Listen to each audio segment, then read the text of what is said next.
Bitkilərdə cinsi çoxalma. Biz bilirik ki, bitkilərdə həm cinsi, həm də qeyri-cinsi çoxalma var. Su bitkiləri olan yosunlarda, ibtidai bitkilərdə həm cinsi yolla, həm də qeyri-cinsi yolla çoxalma var. Əlverişsiz şəraitdə ibtidai bitkilərdə cinsi yolla çoxalma var. Yəni mütləq şəkildə qametlər əmələ gəlir. Qametlərin birləşməsinə mayalanma, mayalanmadan isə ziqot yaranır. Burada xahiş edirəm diqqət yetirək bu hissələrə. Biz indi burada düzdür ibtidai bitkiləri keçməmişik, amma burada demək də vacibdir. Biz bilirik ki, ibtidai bitkilərin nümayəndələri olan, məsəl üçün çox hüceyrəli yaşıl yosunlardan Spirogyranı, Ulothrixi misal göstərə bilərik. Və onlar Chlamydomonas da olsun bir hüceyrəli, onlar qışı hansı vəziyyətdə keçirir? Ziqot vəziyyətində. Ziqot vəziyyətində qışı keçirir.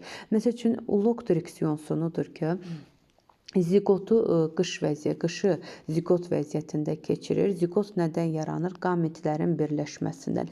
Bir ziqot meyoz yolla bölünərək 4 ədəd spor əmələ gətirir. Bax, diqqət yetirək. Meyoz yolla bölünür, 4 ədəd yeni fərdə başlanğıc verir. Öncə indi burada fərd yazıldığına baxmayaraq sizi çaşdırmasın. Bir ziqot Ulothrix yosununda, Ulothrixdə qeydlərinizi götürün.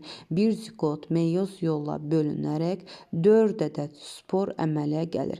Həmən bu 4 ədəd sporda neçə ədəd Ulothrix yosununa başlanğıc verir? 4 ədəd. Yəni bir spor bir Ulothrix sapına başlanğıc verir. Yəni 4 ədəd yetkin fərdə başlanğıc verir. Yeni fərdə başlanğıc verir.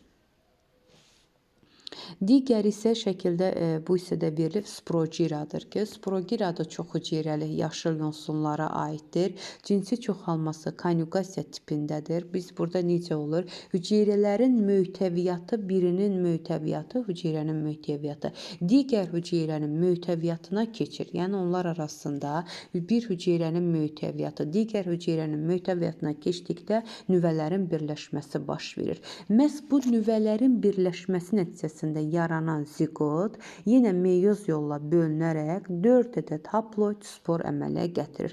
Necə ki, Ulothrix yosununda. Və bu 4 ədəd spordan Ulothrixdən fərqli olaraq Spirogyra onlardan 3-ü məhv olur, sporun 3-ü məhv olur. Yalnız biri Spirogyraya başlanğıc verir. Yəni yeni yosuna başlanğıc verir. Bu testlərə düşmüşdür. Diqqətli olaq. Deməli, əlavəni yenə deyirəm. Nədən yarandı Spirogyra yosunda ziqot? Nüvələrin birləşməsindən. Nüvələr necə birləşdi? Bir hüceyrənin möhtəviyyatı digər hüceyrənin möhtəviyyatına qarışır və bu zaman hüceyrələrin nüvələri bir-biri ilə birləşərək ziqot yaranır. Ziqot meyoz yolla bölünərək 4 ədəd spor əmələ gətirir. Qamçısız spor. Həmən bu sporlardan isə 3-ü məhv olur, biri isə yetkin fərdə başlanğıc verir. Yeni fərdə başlanğıc verir. Bəzi çox hüceyrəli yosunlarda, məsəl üçün qonur yosunlardan, lamnariyada, qırmızı yosunlardan Porfiranı deyə bilərik ki, onlarda nəsil növbələşməsi baş verir. Yəni cinsi və qeyri-cinsi nəsil bir-birini əvəz etməsi müşahidə edilir.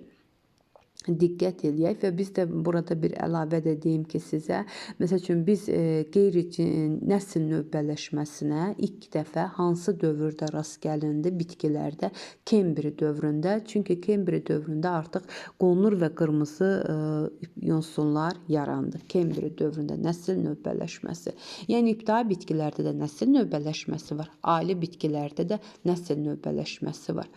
Və bir də əlavə olaraq bu konjugasiya olan cinsi proses olan konjugasiyaya heyvanlar aləmində rast gəlinir, düzdürmü? Heyvanlar aləmində də məsəl üçün infizor tərlikdə demişdik. Sonra göbələklər aləmində mukor göbələyində konjugasiya hadisəsi var. Bir də bitkilər aləmində. Deməli cinsi proses olan konjugasiyaya biz neçə aləmdə rast gəlirik? 3 aləmdə. Göbələklər aləmində, heyvanlar aləmində və bitkilər aləmində. Birəcəm özüm inteqrasiya eləyirəm ki, digər hissələrlə daha yaxşı yadınızda qalsın.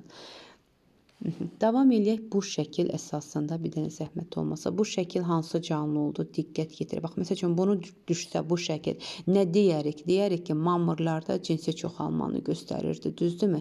Nəsil növbələşməsi göstərir. Yaşıl quş mamırıdır. Qutucuğun içərisində olan, bax bu hissə, nə yazılıb bu hissənin altına? Saprofit nəsildir, düzdür? Qeyri-cinsi nəsil altından da qeyd olunub. Saprofit sözünün mənası deməkdir ki, qeyri-cinsi nəsildir. Qeyri-cinsi nəsil adından görsəndiyi kimi qamət yaranmır. Qeyridir, cinsi deyil, bəli.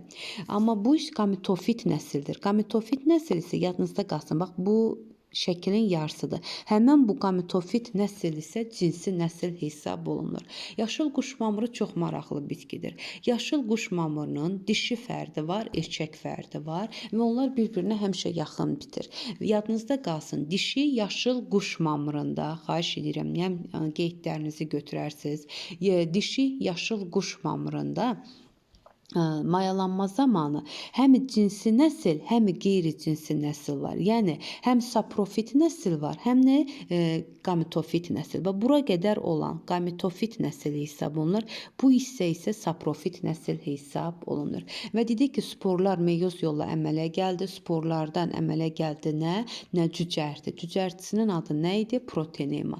Protonemadan isə yeni bitkiyə başlanğıc verir. Protonemadan yeni bitkiyə fərdə başlanğıc verir. Bəs bunlarda qamet harada yarandı? Bax, bu bitkilərdə, qametlər dişi bitkilərində, anteridə, arxegonidə yumurta hüceyrə yaranırdı. Dişi bitkidə, arxegonidə yumurta hüceyrə, erkək bitkidə, anterididə isə spermatozoidləri yaranırdı. Və bunların spermatozoidləri qamçılıdır. Nəyə görə? Çünki onların mayalanmasına mütləq şəkildə su lazımdır. Mamırlarda da, qıcıkimlərdə də, ali bitkilər olmasına baxmayaraq mayalanması sudan asılıdır. Həmin o spermatozoidlər suda hərəkət edərək yumurta hüceyrəyə yaxınlaşır.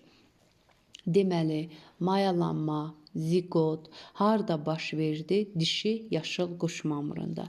Dişi yaşıl quş mamırında neçə nəslə rast gəlmək olar? Həm qametofit nəslə, həm də saprofit nəslə rast gəlmək olar. Və bir qayda olaraq, məsəl üçün mamırlarda yetkin bitkilər cinsi nəsil olduğuna görə adlanır qametofit nəsil. Yəni, onların cinsi nəsli uzun ömürlüdür. Niyə? Çünki yetkin bitkisi cinsi nəsildir. Amma qeyd edin, qıcıkimlərdə, çılpaq toxumlarda, örtülü toxumlu bitkilərdə, yadınızda qalsın, cinsi nəsil qısa ömürlüdür. Qısa ömürlüdür. Məsəl üçün, toxumlu bitkilərdə, həm çiçəkli toxumlu bitkilərdə, həm çılpaq toxumlarda demək olar ki, cinsi nəsil reduksiyaya uğrayıb. Necə bunu başa salım? Məsəl üçün, çiçək cinsi nəsildir çiçəkli bitkilərdə, düzdürmü? Həmən o çiçəyin ömrü bir neçə saatda ola bilər, bir neçə gündə ola bilər, bir gündə ola bilər, bir neçə saatda ola bilər. Çiçək əmələ gəldi, məhv oldusa, deməli onun cinsi nəsili məhv oldu. Yerdə qalan hissəsi hansı nəsildir? Qeyri-cinsi. Davam edirik. Yəni, nəsil növbələşməsi o deməkdir ki, cinsi nəsil ilə qeyri-cinsi nəsil bir-birini əvəz etsin. Digər bu şəkil erkək qıcını göstərir. Erkək qıcını da yenə yarpağının altını göstəriblər. Sporangilərdir. Sporangilərdə sporlar əmələ gəlir. Sporlar düşür. Nə əmələ gətirir? Ürək şəkilli protal əmələ gətirir. Bax, bu hissəsi protaldır. Protaldan isə protalın üzərində əmələ gəlir qametlər. Yəni, anteridi və arxegonidir. Anterididə əmələ gəlir spermatozoidlər. Arxegonidə əmələ gəlir yumurta hüceyrə. Və bunların bir-biri ilə birləşir zigot. Zigotdan isə yetkin bitkiyə başlanğıc verir. Mamırın zigotundan nə əmələ gəlmişdi? Mamırın zigotundan əmələ gəlirdi. Mamırın zigotundan əmələ gəlirdi. Ayaqcıq, ayaqcığın üzərində qutucuq. Bax, yalnız bu hissə əmələ gəlir. Şəkildə görsənən bu hissələr var. Yalnız zigotdan yaranırdı. Lakin qıcıkimlərin zigotundan isə yetkin bitki əmələ gəlir. Yetkin bitki. Dərs zamanı hər birini soruşacağam, diqqətli olaq. Ali bitkilərdə nəsil növbələşməsi dedik. İndi bu şəkil çox maraqlıdır. Dedik ki, mamırlarda bax bu şəkildə haploid mərhələdir, gametofit nəsildir. Diploid, saprofit nəsildir ki, qeyri-cinsi nəsildir. Fikir verirsinizmi? Bu mamırlarda necə böyük göstərilib karişli xətlə? Yəni mamırlarda cinsi nəsil nə edir? Üstünlük təşkil edir. Amma digər şəkillərə baxsaq, məsəl üçün qıcıçimlərdə yetkin bitki hansıdır? Saprofitdir, diploid xromosom dəstidir. Lakin qısa müddətdə onlarda cinsi nəsil var. Bəli, cinsi nəsil var. Diqqətlə baxsaq, toxumlu bitkilərdə fərqi yoxdur, çılpaq toxumlu bitki olsun, örtülü toxumlu bitkilərdə qeyri-cinsi nəsil uzun ömürlüdür, qeyri-cinsi nəsil, cinsi nəsil isə gametofit nəsil qısa ömürlüdür. Hətta bu cür düşsə ki testlərə və testlərdə də rastımıza gəlir ki, cinsi nəsil toxumlu bitkilərdə reduksiya uğramışdır. Yəni reduksiya uğramış və cinsi çoxalması su mühiti ilə bağlı deyil. Ona görə su mühiti ilə ali bitkilərdən mayalanması bağlı olan mamırlar və qıcıkimlərdir və mamırlarda və qıcıkimlərdə erkək qametlər, spermatozoidlər adlanır, qamçısı var. Toxumlu bitkilər isə, çılpaq toxumlu və örtülü toxumlu bitkilərdə isə mayalanma su mühitindən asılı deyil, erkək qameti spermi adlanır. Belə. İkiqat mayalanma haqqında danışacağım. İlk dəfə ikiqat mayalanmanı 1898-ci ildə Navaşin örtülü toxumlu bitkilərdə öyrənmişdir. Və niyə ikiqat mayalanmadır? Adı niyə bu cürdür deyəcək. İkiqat mayalanmanı yalnız çiçəkli bitkilərdə rast gəlinir. Mən nə mamırlarda, nə qıcıkimlərdə, nə çılpaq toxumlarda ikiqat mayalanmanın adını çəkə bilmərəm. Yaxşı, bəs ikiqat mayalanma hansı dövrdə yarandı? Çiçək hansı dövrdə yarandısa, həmən dövrdən başlayaraq ikiqat mayalanma baş verdi. Yəni təbaşir dövründə, mezozoik erasının təbaşir dövründə ikiqat mayalanma baş verdi. İkiqat mayalanma nədir və burada hansı proseslər baş verir? Birinci ikiqat mayalanmada indi öncə çiçəyin quruluşuna diqqət yetirək. Çiçəkdə dedik ki, bu şəkilə baxsaq, biz deyərik ki, bu çiçək bir evli, iki cinslidir. İki cinsli nə deməkdir? Həmi erkəkciyi var bir çiçək daxilində, həmi dişicik var. Və çiçək haqqında məlumat verəndə də təkrar deyəcəm, amma çalışaq ki, burada dörgənək. Bir evli bitki iki cür olur. Həmi bir cinsli ola bilər, bir cinsli. Həm də iki cinsli ola bilər. Yəni bir cinsi nə deməkdir? Bir cinsi çiçək nə deməkdir? Bir çiçək daxilində ya dişicik olmalıdır, ya erkəkcik olmalıdır. İki cinsli o deməkdir ki, bir çiçək daxilində bu şəkildə olduğu kimi həm erkəkciyi var, həm dişiciyi var. Bax, bu isə dişiciyin formasıdır, təbii ki bilirik. Bu isə erkəkcikdir. Bu oldu nə? Bir evli, iki cinsli. Bir evli nə deməkdir? Bir bitki üzərində, həmən bu çiçəyin hissələridir. Bir bitki üzərində. Bir də var ki, qeydinizi götürün, iki evli bitkilər.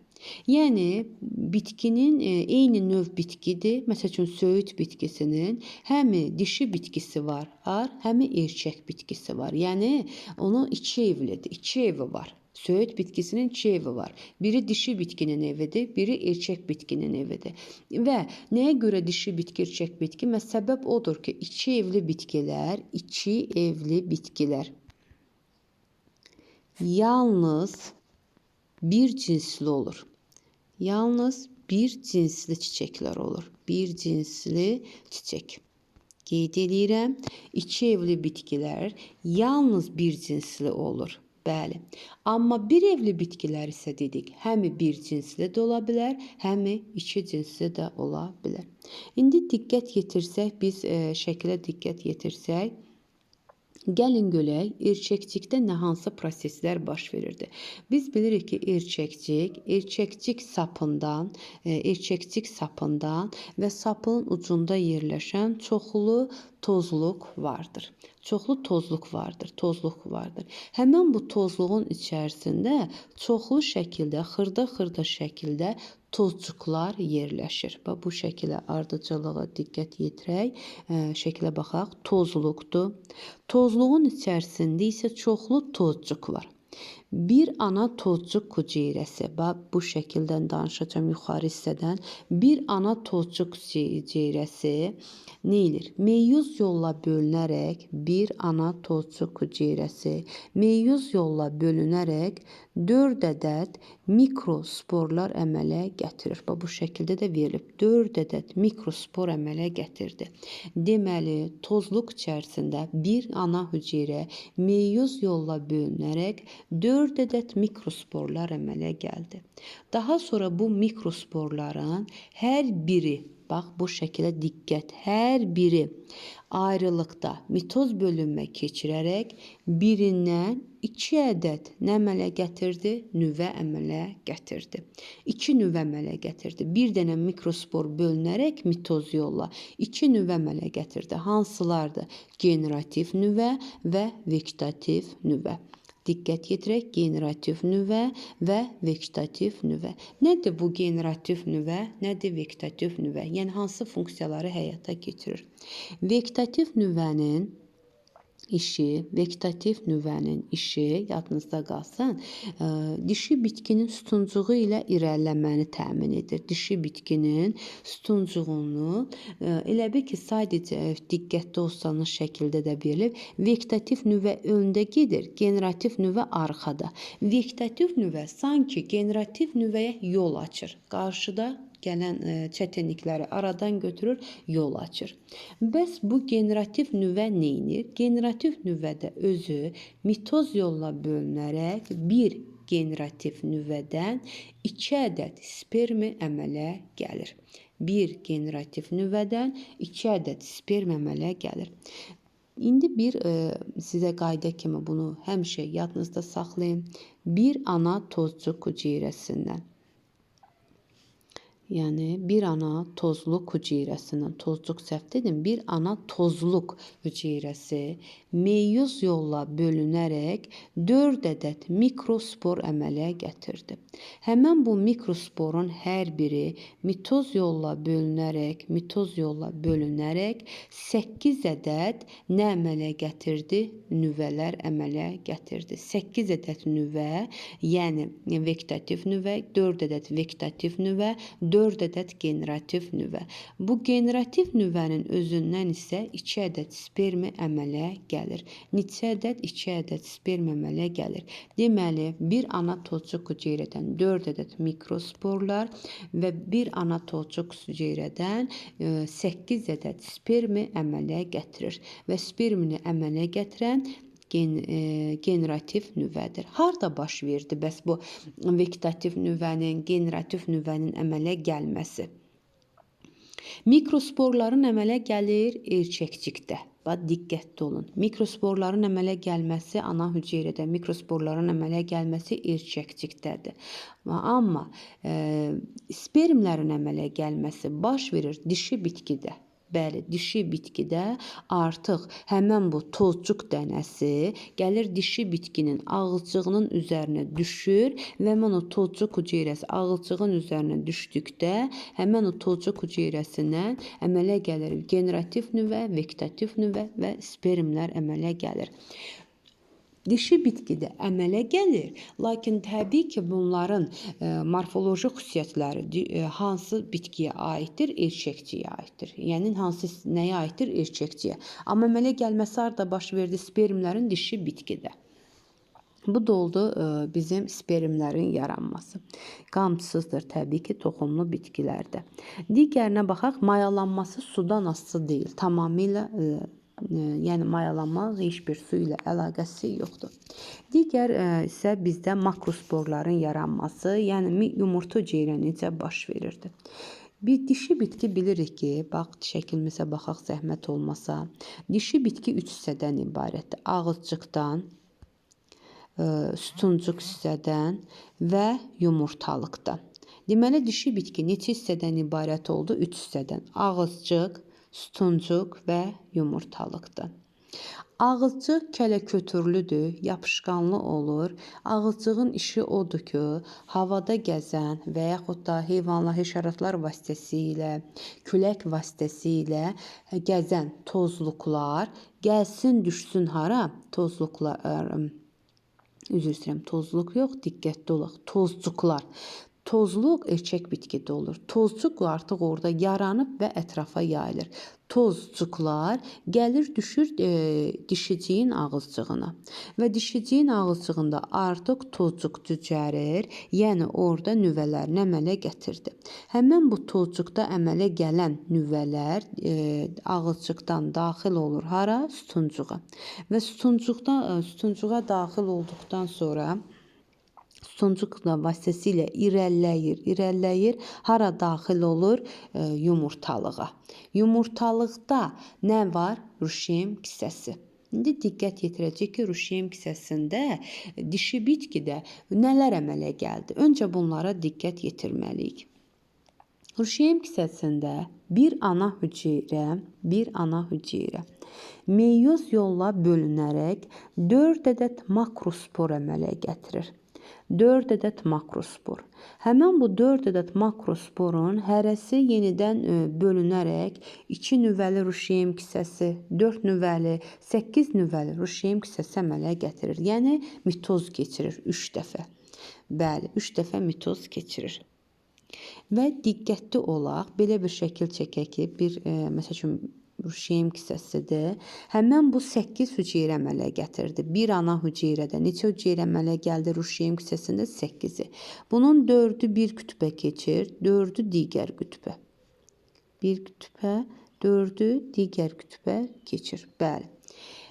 4. Və bu zaman ruşem kisəsində 8 hüceyrədən 4-ü bir kütbə, 4-ü digər kütbə çəkildikdən sonra biri bir kütbdən, biri digər kütbdən bir-biri ilə birləşərək bir ədəd mərkəzi hüceyrə əmələ gətirdi. Mərkəzdə dayandığına görə elə məhz mərkəzi hüceyrə əmələ gətirdi. Həmən bu 4 hüceyrədən isə biri, ən çox da bu yadınızda qalsın, sütuncuğun daxil olduğu hissədə bir ədəd yumurta hüceyrəyə çevrilir. Deməli 8 hüceyrə idi. Bu 8 hüceyrənin ikisi bir-biri ilə birləşdi. İkisi birləşdi, mərkəz hüceyrəni əmələ gətirdi. Biri əmələ gətirdi yumurta hüceyrəni. Neçəsi qaldı? 5 ədəd hüceyrə qaldı ki, 5-i isə yönəldici cismə çevrilir və daha sonra məhv olur. Hardadır bu danışdığımız? Dişi bitkinin ruşem kisəsində, yumurtalığın daxilində. Ümumiyyətlə, yadınızda qalsın, dişi bitkinin hissələri yumurtalıq, yumurtacıq və s. Və biz bilirik ki, yumurtalıq çiçəkli bitkilərdə var. Bax, dişicikdir, erkəkcikdir anlayışına yalnız biz çiçəkli bitkilərdə rast gəlirik. Amma biz çılpaq toxumlu bitkilərdə dişicik, erkəkcik anlayışı yoxdur. Və bu dişicik və erkəkcik anlayışı da, yumurtalıq da məhz əmələ gəlir təbaşir dövründə. Lakin bunlardan qədim olan hissə, dişi bitkinin hissələri olan, yumurtalığın içərisində yerləşən yumurtacıq, ruşem kisəsi əmələ gəlib devon dövründə. Məhz çılpaq toxumlu bitkilərə, ona görə çılpaq toxumlu bitkilər deyilir ki, onların necədir? Yumurtacığı açıq vəziyyətdədir. Yəni yumurtalığı yoxdur ki, yumurtacığın üzərini örtsün. Yumurtacıq açıq vəziyyətdə olduğuna görə çılpaq toxumlu bitkilər deyilir. Həmin bu yumurtacıqdan isə əmələ gəlir toxum. Yəni 5 dənə mənim yumurtacığım varsa, 5 dənə toxum əmələ gələcək. Yəni bunu belə yadınızda saxlayın. Toxumun sayı həmişə yumurtacığın sayına bərabərdir, yumurtacığın. Niyə? Çünki yumurtacıqdan toxum yaranır. Amma yumurtalığın sayı dişi bitkidə bir dənə yumurtalıq varsa, bir dənə meyvə olacaq, 5 dənə meyvə yumurtalıq varsa, 5 ədəd meyvə olar. Yəni meyvənin sayı yumurtalığın sayına bərabərdir.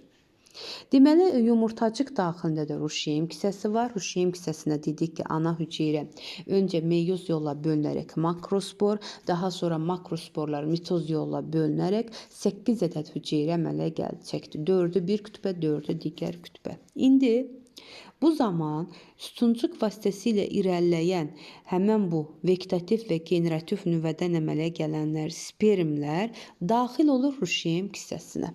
Ruşeym kisəsinə daxil olduqda 8 hüceyrə var idi, düzdürmü? Onun dedik ki, biri mərkəzi hüceyrə, biri yumurta hüceyrə, üçü isə yönəltici cisimdir və ondan sonra daxil olur 2 dənə spermi. Bu hissəni çəkək. Buradan daxil oldu 2 ədəd spermi. Məhz niyə 2 qat mayalanma adlanır? İndi ona deyəcək. Birinci 2 qat mayalanmada həmən bu spermi ilə mərkəzi hüceyrə birləşir və bu zaman spermi ilə mərkəzi hüceyrə birləşərək əmələ gətirir nəyi? Mərkəzi hüceyrə ilə spermi əmələ gətirir endospermi. Burada yerlərini yanlış dedim. Bu ikinci mayalanmadır. Bu birinci mayalanmanı deyil. İkinci mayalanmada sperminin biri ilə mərkəzi hüceyrə birləşərək endospermi əmələ gətirir. Birinci mayalanma zamanı isə həmən o sperminin biri ilə yumurta hüceyrə birləşərək zigot əmələ gətirir. Məhz buna görə 2 qat mayalanma deyilir. Yəni 2 qat nədir? 2 dəfə mayalanma baş verdi. Biri yumurta hüceyrə ilə birləşdi, spermi, zigot yarandı. Digəri isə baş verdi, bir spermi ilə mərkəzi hüceyrə birləşdi, endosperm yarandı. Yenə deyirəm, həmən bu hissələr ruşeym kisəsində baş verir. Bəs bu yaranan zigotdan çox hüceyrəli ruşeymdən isə toxum əmələ gəldi. Şəkilə diqqət yetirsək, bu toxumun quruluşudur. Toxum neçə hissədən ibarətdir? Toxum endospermdən, ruşeymdən və toxum qabığından təşkil olunmuşdur. Yadımızda qalsın, mütləq şəkildə istənilən bir toxumda olmalıdır. Ruşeym, toxum qabığı. Endosperm ola da bilər. Bax, bu isə endosperm ola da bilər, olmaya da bilər. Amma hansı mütləq şəkildə olmalıdır? Ruşeym və toxum qabığı. Endosperm nədən yarandı? Deyirik ki, mərkəzi hüceyrədən və spermidən. Düzdür? Ruşeym nədən yarandı? Yumurta hüceyrədən və bir ədəd spermdən.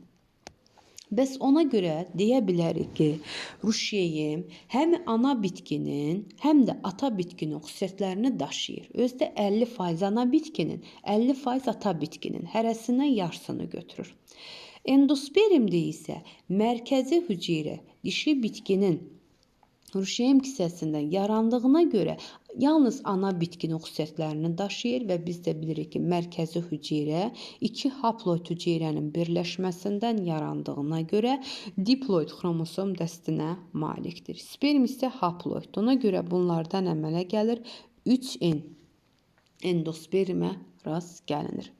İndi sizə burada bir qeyd kimi deyim ki, endospermi triploid olan hüceyrəyə rast gəlinən bitkilər çiçəkli bitkilərdir ki, və yarandı təbaşir dövründə. Lakin Devon dövründə yaranan çılpaq toxumlu bitkilərdə endospermi haploid xromosom yığımına malikdir. Yəni haploiddir. Yalnız ana bitkinin xüsusiyyətlərini daşıyır. Hansı bitkilərdə yalnız ana bitkinin xüsusiyyətlərini daşıyır və mayalanma getmədən əmələ gəlir endosperm. Diqqət, mayalanma getmədən əmələ gəlir endosperm çılpaq toxumlu bitkilərdə. Lakin bayaq biz partogeniz yolla çoxalmanı dedik ki, zəncir otunda, qırğı otunda partogeniz yolla çoxalma var və həmən o bitkilərdə endosperm diploiddə xromosom yığımına malik olur. Deyə bilərik ki, belə bir ümumiləşdirə apara bilərik ki, endospermin xromosom dəsti haploid da ola bilər, diploid da ola bilər, triploid da ola bilər. Yəni end ola bilər, 2N də ola bilər və 3N ola bilər. 3N hansı bitkilərdədir? Endospermi çiçəkli bitkilərdə. Bəli. Dedik ki, toxumda da ən vacib olan ruşeymdir və toxum qabığıdır. Bəs toxum qabığı ana bitkinin xüsusiyyətlərini daşıyır, yoxsa dişi bitkinin? Təbii ki, toxum qabığı ana bitkiyə məxsus olduğuna görə, yəni ana bitkinin yumurtacığın divarından yarandığına görə ana bitkinin xüsusiyyətlərini daşıyır. Yəni xırdalığı deyirəm, yəni diqqətli olsanız, valla sizin heç bir probleminiz olmaz bu dərsdə. Deməli, yumurtacığın divarından yarandığına görə toxum qabığı yalnız ana bitkinin xüsusiyyətlərini daşıyır. Təbii ki, meyvə də bilirik ki, meyvə yanlığı deyilən bir hissə var. Meyvə hardan yaranır? Yumurtalıqdan. Məhz yumurtalığın divarından isə meyvə yanlığı yaranır. Meyvə yanlığı da məhz elə ana bitkinin xüsusiyyətlərini daşıyır. Çünki ana bitkinin hissələrindən əmələ gəldiyinə görə yalnız ana bitkinin xüsusiyyətlərini daşımış olar. Meyvə yanlığı da toxumu qoruyur və toxumun yayılmasında da iştirak edir. İndi bu ikiqat mayalanmada belə bir suallar düşür ki, spermlər ruşeym hissəsinə daxil olduqda, neçə hüceyrə sayı nə qədərdir? Xromosom sayı nə qədərdir? Diqqətli olaq, biz dedik ki, spermlər ruşeym hissəsinə daxil olduqda 9 hüceyrə sayı var. Hansılardır? 1 ədəd yumurta hüceyrə, 2 ədəd spermi, 1 ədəd mərkəzi hüceyrə və 5 ədəd yönəldici cisim. Və daha sonra bunlar məhv olur. Hər birinin xromosom dəstini bilməliyik. Yumurta hüceyrə haploiddur. Spermlər bir spermi haploiddir. 2 spermini desə 2N götürürsünüz. Amma spermləri haploid götürəcəm. Bir spermidən danışıram. Bir mərkəzi hüceyrə isə 2 dənə haploid hüceyrənin birləşməsindən yarandığına görə diploid xromosom dəstinə malikdir. Yönəlci cisim isə hər biri N xromosom dəstinə malikdir. Deməli, spermlər ruşeym hissəsinə daxil olduqda 9 hüceyrə və 10 xromosom sayı var. Təbii ki, bu diploid xromosom dəstindən söhbət gedir. İndi bizə testlərdə verəcək tetraploiddə, heksaploiddə və s. nə qədər ruşeym hissəsində xromosom sayı ola bilər spermlər daxil olduqda. Digəri isə başqa cür bizə sual verə bilər ki, spermi ruşeym hissəsinə daxil olmadıqda neçə hüceyrə ola bilər? Yalnız burada ana bitkinin ruşeym hissəsində olan hüceyrələr olar. Yəni 7 ədəd hansılardır? 1 ədəd yumurta hüceyrə, 1 ədəd mərkəzi hüceyrə, 5 ədəd yönəldici cisim. Hüceyrə sayı 7-dir. Xromosom sayı nəyə bərabər olar? Deyərik 8N. Hardan tapdıq bu 8N-i? 1 ədəd yumurta hüceyrəmiz N. Daha sonra 1 ədəd mərkəzi hüceyrəmiz oldu 2N. Və 5 ədəd yönəldici cisim oldu 5N. Niyə 5N yazdım? Çünki hər biri N xromosom dəstinə malikdir. Bunları da toplasaq eləyər 8N. Və bundan əlavə soruşula bilər ki, ikiqat mayalanmada iştirak edən hüceyrələrin xromosom sayı neçəyə bərabərdir? Deyirik ki, 5N-ə. Mayalanmada iştirak etməyən hüceyrələrin xromosom sayı da yenə 5N-dir. Biz öncə bilməliyik ki, ikiqat mayalanmada bir toxumun yaranmasında 4 hüceyrə iştirak edir. 4 hüceyrə. Hansılardır bunlar hüceyrədir?